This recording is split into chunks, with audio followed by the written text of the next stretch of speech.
Bluetooth headphones are easy to find. For under $100, you can get something comfortable with good noise cancellation and an integrated mobile application. But the big boys such as Bose, Sony, and Beats still have a strong presence in this sector of the market. Sennheiser also makes several Bluetooth headphones, and one of their more popular lines is the Momentum. Now in its fourth iteration, the Momentum 4 wireless sells for around $350. Today, let's take a look at Sennheiser's flagship Bluetooth headphone. This headphone was sent by a new online retailer called VYEN Audio. They told me that they are an authorized Sennheiser dealer and carry a full catalog of Sennheiser products. VYEN Audio says that they have a 30-day no-questions-asked return policy, which promises a refund of the original purchase price minus the shipping fee. Surprisingly, VYEN Audio also has a 1-year warranty, which is clearly stated on their website. This is my first collaboration with VYEN Audio, and I'm hopeful that this company presents a reliable place of business. Check out VYEN Audio if you're hunting for Sennheiser, Heidi's, Lecture, or Audio-Technica gear. Sennheiser says that the Momentum 4 wireless is inspired by music, whatever that means. They make vague claims such as, quote, best-in-class sound with an audiophile-inspired acoustic system. Sennheiser says that the Momentum has their signature sound, which can be customized through their mobile application. This headphone has adaptive noise cancellation. The Momentum 4 supports Bluetooth 5.2 and accepts SBC, AAC, aptX, and aptX Adaptive. Sadly, no LDAC support. Sennheiser says that this headphone's battery will last up to 60 hours, but they did not specify whether they used SBC or AAC to achieve this result.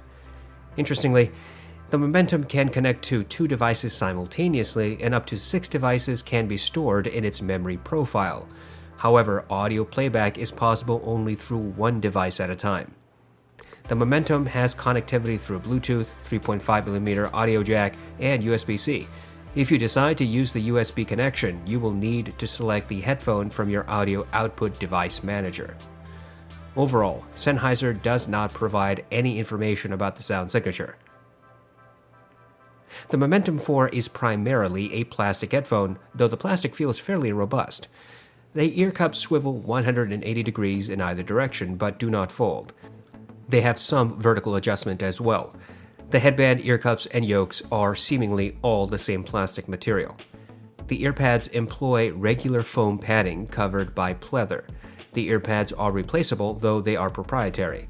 The headband is covered with rubber and is mostly unpadded. 1/3 of the headband on either side leading up from the yoke towards the center have no padding at all, and you can feel the hard metal or plastic underneath. The center headband appears to have as much an air gap as it does padding. The right ear cup houses all the touch controls. Tapping and swiping will activate play and pause, volume up and down, and answer or hang up a phone call. The bottom of the ear cup houses several LEDs that indicate connection and battery. Flanking these lights are the USB-C port, the audio jack, and the singular button for the whole device. This button is used to turn the headphone on and off, and holding it down will also force the headphone into Bluetooth pairing. You do not need to have the headphone powered on to use it in wired mode.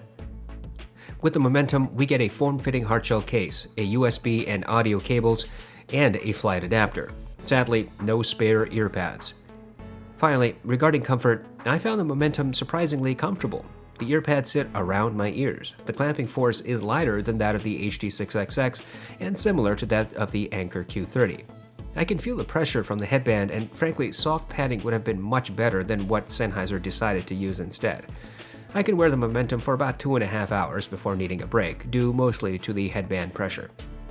Overall, the Momentum 4 has good build, decent accessories, and a fairly comfortable fit. I wish companies spent a bit more time thinking about headband padding, as this is a recurring theme even among the uber premium brands such as Audeze. We get more comfortable padding with the sub-$100 Anker Q30, for example.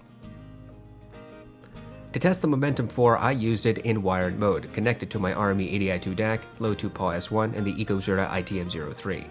I use the stock accessories and listen to my test playlist on Amazon Music HD. This headphone is pretty easy to drive. You really don't need a powerful amp. To me, it seems that the Momentum has elevated bass. In Mountains by Hans Zimmer, there's a rumble from the beginning which builds into a crescendo. The Momentum presented this detail, and the rumble was louder than what I heard on the neutral RKVC 4X. Transients was slower on the Momentum. When the crescendo hit, the Momentum made the organ meld with the other instruments. The rolling thunder effect was emphasized and overwhelmed the other elements. When the vocals chimed in, they rose from the background until they were about one step behind the instruments. In Conquer by Overwork, there's a rolling marble sound at the beginning. This pans from right to left to center. The Momentum presented this sound and some of the panning. There are multiple drums in this track, and the Momentum rendered them all similarly. In other words, the various drums all had hard impact, and each drum strike melded with the next. I listened to several hip-hop songs, including Pure Water, Yupatek, Reel It In, and Uproar. On each occasion, the Momentum emphasized the sub-bass. The subwoofer always sounded like it was at the middle of a small room. The vocals were about one step ahead of the instruments and retained their sparkle. The drums were slightly louder than the sub-bass. I listened to my Sicaria playlist. I use these tracks to determine if there's any audible bass distortion. Traversing from low to high volumes, I heard bass distortion at high volumes. Overall, the Momentum has a significantly emphasized bass. There is little to no clarity between sub-bass and mid-bass, and there is a noticeable amount of bass bleed into the mids. The mids are slightly recessed and vocals are sibilant. In Ulrich Gartland's Why Am I Like This, there is natural vocal grain and sibilance mixed into the track. The Momentum presented and emphasized both. This was patently obvious when I compared this headphone against the more neutral Aventone Planar. The Momentum sibilance push was slightly greater than what I heard on the RKVC 4X. However, it was without doubt far less than the HD560S. Orla's voice was one step ahead of the instruments. The drums were louder than the other instruments and sometimes were as loud as the vocals. In Want You Back by Haim, the Momentum again showed that it does emphasize vocal sibilance. There was marginally greater than what I heard on the RKVC 4X. At 8 seconds into the track, the primary singer says the word "we" and drags it out, making it sound gravelly. The Momentum rendered this detail. There are two backup vocalists, one in either channel. The Momentum initially presented all three vocalists clearly with their individual tonalities. However, when the instruments played at maximum, the backup vocalists melded into one voice. The drums, bass, guitar, and piano all melded. The drums generally were louder than the rest. The vocals remained one step ahead of the other elements. In Superposition by Young the Giant, the Momentum presented the ukulele, drums, and bass. All instruments melded their notes together, and the drums were as loud as the ukulele. The primary male vocalist was one step ahead of the instruments. His vocal sibilance was not emphasized. There's a backup vocalist whose voice is layered beneath the primaries. Most headphones cannot reveal this subtle detail. The Momentum could not either. Between 1 minute and 10 and 1 minute and 20 seconds, there are sharp intakes of breaths. The Momentum presented this detail. Overall, the mids seem a little recessed, particularly if bass is involved in the mix. Drums typically sound at least as loud as vocals, which themselves might receive a sibilance emphasis. There is at best average clarity in this region. It seemed to me that the Momentum has slightly elevated mid to upper treble. In Scherzo for X-Wings, the Momentum presented the brass and horns clearly. Their nasally signatures were easily audible. The higher pitch notes seemed a bit more energetic, louder than what I heard on the more neutral Aventone Planar. In comparison to the S4X, the Momentum had similar mid-treble energy. The timpani was emphasized, but it did not drown out the other instruments. The Momentum has some width, but no depth or verticality. In other words, some instruments seemed further out into the wings, but none sounded like they were deeper into the room, and no sounds came from above or below. In Flight from the City, the Momentum made the piano sound like it was 5 feet away. Its bassy notes were emphasized, and each note melded with the next. The cello was as loud as the piano. Both instruments melded their tonalities. I barely heard the pops and sizzles and electric buzzing effects. I heard the creaking of wood on the pianist's bench and the shifting of the cello's weight. In Take 5 by the De Brubeck Quartet, the Momentum rendered the piano in the right, drums in the left, saxophone center, and bass one step behind. All instruments melded their tonalities, but none seemed veiled in the mix. The saxophone was the loudest instrument in the mix. Its higher-pitched notes were a bit louder, more energetic than what I heard on the Aventone Planar, but similar to the RKVC 4X. The cymbals are struck at different positions, which should result in varying tonalities. The momentum made each cymbal strike sound the same. Overall, the lower treble seems somewhat neutral, if slightly reduced, but the mid to upper treble does have a marginal emphasis. This never became harsh or piercing to me. Sennheiser doesn't say anything about the Momentum 4's detailability, in which case you may or may not be disappointed by the performance. The bottom line is that the Momentum is not a detail-oriented headphone. Its significant bass emphasis tends to overwhelm any mix where bass is prevalent. Mid-centric clarity may become veiled, and depending on the track, muffled. Creaking of wood, shifting of a cello's weight, sharp intakes of breaths, multiple vocalists, twangs of guitar strings, nasally signatures of brass and horns. These types of details are clear if they were meant to be obvious. But subtle, nuanced details are going to be very difficult to hear on this headphone. For a more quantitative test, I used the song New Light by Kazuki.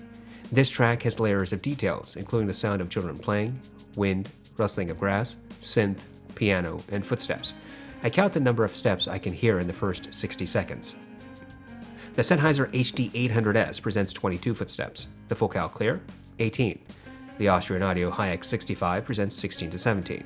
The HiX55 presents 16. The HiX15 and X25BT present 13 to 14 footsteps. The hifi Mansandara, Aventone Planar, Sivka Phoenix, and Beyerdynamic DT1990 present 10 to 11. The Monolith M1070, M1570, Sivka Robin, and Ultrasone Pro 1480i provide 8 to 9. The audeze LCD2 Closed and LCD2 Classic each provide 7 to 8. The older M1060C provides 7 footsteps. The audeze LCD1 and HD6XX present 6 to 7 footsteps. The Neumann NDH20 presents 5 to 6 footsteps. The Momentum rendered 7 footsteps. On my scale of detail retrieval, the HD6XX and LCD1 are the average performers. Any headphones that provide more or less detail is judged accordingly. So the NDH20 would be considered as below average and the hifi Mansandara as above average. Here, based on this scale, I think the Momentum has average detail retrieval. Sennheiser says nothing about the Soundstage. Some people think that all closed-back headphones have narrow soundstage, or that all open-back headphones have expansive soundstage. That is not a rule. Indeed, some headphones break this general idiom. Here, the Momentum does not present wide soundstage. If you come from Beats or Bose headphones, then I think you'll find pretty similar performance. But compare it to other audiophile headphones, and the experience is different. I have a soundstage scale. Once again, I use the HD6XX and LCD1 as my average performers. Headphones that have more or less soundstage than these two are judged accordingly. The audeze Mobius and all Beats headphones have claustrophobic soundstage. The NDH20 and ATH M60X have below average soundstage. The HD6XX and LCD1 have average soundstage. The Sivka Phoenix, Emotiva GR1, and Ultrasone Pro 1480i have average to maybe above average soundstage. Hifi Mansandara, Aventone Planar, Austrian Audio HiX55 and X65, and the LCD2 Classic have above average soundstage. The hifi Mandiva has wide soundstage. The HD800S has super wide soundstage. In my opinion, the Momentum has soundstage similar to the NDH20 and M60X. In other words, it is below average. Sennheiser claims that the Momentum 4 has its signature sound. I don't know what that is supposed to mean. I mean, Sennheiser makes many headphones, and you can argue all day long which of them represents Sennheiser's house sound. Take into account that Sennheiser has altered the sound signature of the Momentum headphones with subsequent iterations, and reportedly, the Momentum 4 does not sound like the Momentum 3. Having said that, my impression of the Momentum 4 is that it is a bass-heavy headphone with a warm sound signature. The bass is clearly elevated. You simply cannot deny this fact.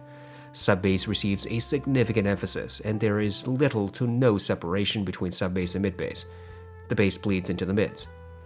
The mids are a bit recessed. While vocals do stand one step apart from instruments, whenever drums become involved, they vie for attention with the vocals. Separation and clarity in this region does not stand out particularly. The treble is an interesting mashup. The lower treble is close to neutral if slightly reduced. Mid to upper treble has a slight emphasis. However, this does not cause harsh or piercing sounds, even at high volumes.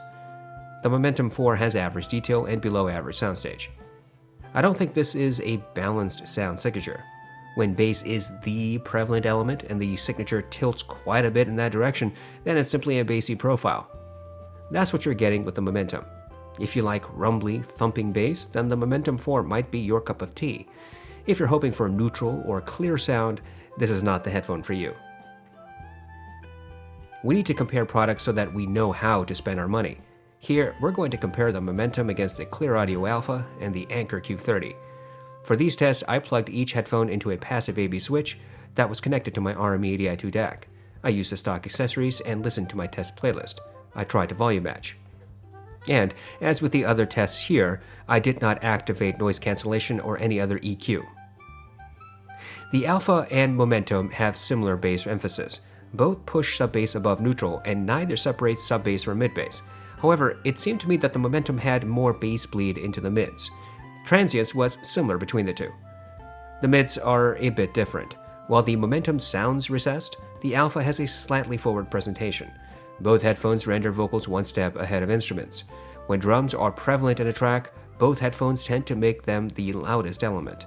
However, the Momentum presents slightly greater bass emphasis in this regard and a bit less clarity in this region. The treble is also different. The Momentum has a somewhat neutral lower treble but a marginally emphasized mid to upper treble. The Alpha has an upper treble roll-off. The Momentum is slightly clearer in this region. Both headphones present similar detail retrieval and similar soundstage. The Q30 and Momentum have bass emphasis, but the Momentum's is a bit greater. This is particularly obvious in sub-bass. Separation of sub-bass from mid-bass is more obvious on the Q30. Mid-bass impact is harder on the Momentum. The mids are somewhat similar. Both headphones have recessed mids and both tend to emphasize bass instruments in a mix. Vocals stand one step apart from other elements on both headphones. However, the Momentum tended to present vocals slightly more clearly with a bit more separation. The Q30's vocals seemed more distant, further away from the ears. The Momentum has slightly more sibilance emphasis than the Q30. The treble is similar. Both the Q30 and Momentum have a marginal emphasis in the mid-treble region. Instruments sound a little closer to the ears on the Momentum. Both headphones have similar detail retrieval, but the Q30 has wider soundstage. Overall, all three headphones have a bassy signature, but in different ways. They are not identical, but they do share some similarities. Of the three, the Momentum appeared to be the more bassy, boomy, and the Q30 had the widest soundstage. Perhaps one of these headphones will be to your liking, or maybe you have something completely different in mind. Let's briefly discuss the other features of the Momentum 4. First, as a Bluetooth headphone, its Bluetooth performance should be at least competitive, and I'm happy to say that this is the case. Connection to the Momentum is no different from any other similar Bluetooth headphone. Connection is quick and consistent. I never suffered through a dropout when within reception range. Speaking of which, the Momentum 4 has the same limitations as other wireless devices. Obstacles and distance will affect how strong the connection is, and even the codec being used, assuming your source has multiple options. It's really hard to compare wireless and wired sound signatures on a headphone when you don't have a second unit, so I cannot make any hard and fast conclusions about this headphone sounds compared to wireless versus audio jack versus USB-C. Going back and forth, all I can definitively say is that the Momentum 4 is bassy in all three types of connections. Maybe the wireless connection rendered slightly wider soundstage and clarity, but if that is true, it's not a night and day difference. The touch controls worked perfectly well. I never had misfires with this, and the controls are easy to remember. Tapping and swiping at this point has become like second nature due to smartphones and tablets, so I would be surprised if people find it confusing on this headphone. The touch controls also work when connected with USB to an Android device. However, this is apparently limited to skipping tracks and volume. I could not get the play-pause to work. Also, the volume adjusts by leaps, so it is not practical. The Momentum 4 has an auto stop and start feature. Take the headphones off and the audio stops. Reverse the process and it starts. Sennheiser has a companion application. There are a few features that will only work once you have registered with Sennheiser. This app is fairly simple in design, but I found it to be a little bit buggy on my iPhone 14 Pro.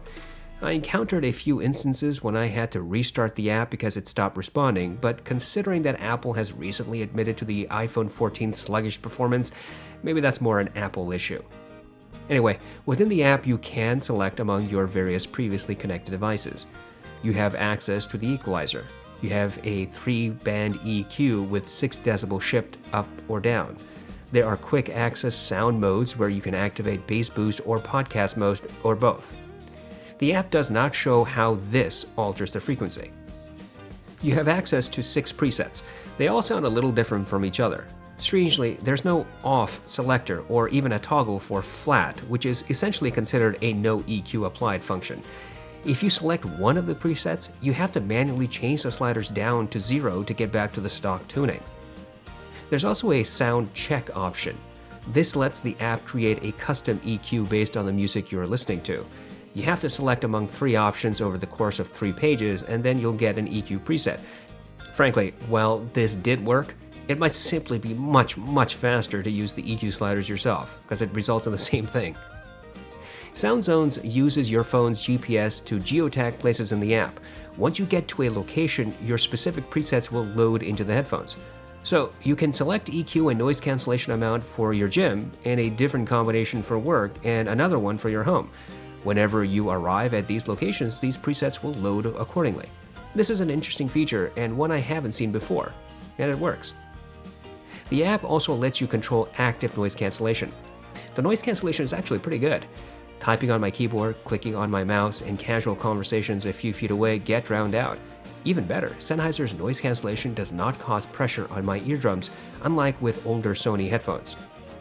Finally, there's a side tone function. This lets you hear your own voice in a voice call. Overall, the application works fine. I encountered some sluggishness, freezing, and quirks, but that might be due to the recent iPhone bug.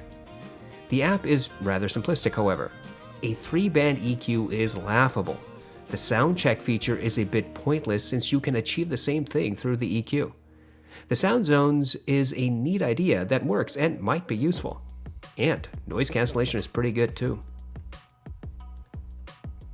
If you're looking for a Bluetooth headphone, you absolutely have many affordable options. You don't need to jump to Sony, Bose, or Sennheiser.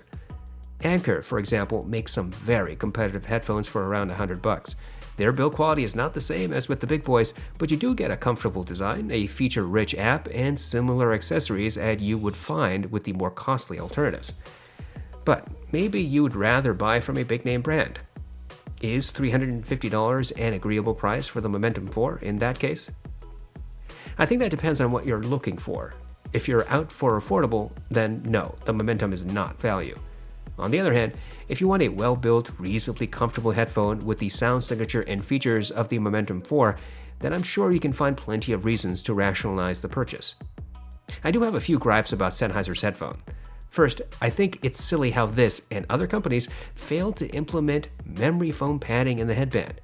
This may be an issue for customers who otherwise might enjoy every other aspect of this headphone. Second, the Sennheiser app has a few gimmicks. The 3-band EQ is, as I said before, laughable. I understand if Sennheiser thinks non-audiophiles will be confused with a 10-band option, but they could easily implement a toggle switch to select between 3 and 10-band. The personalization feature is not particularly useful. You can replicate what it does through the minimal EQ window. Then again, the Momentum 4 does provide plenty of connectivity, wireless, analog, and through USB. The touch controls work well, even when connected through USB on an Android device. The noise cancellation, while not as powerful as on Bose or Sony, is still quite good. So all I can say is that the Momentum 4 might be value if it's got the features, build, and sound signature you're looking for. It's a good headphone that could be a little bit better with an updated app.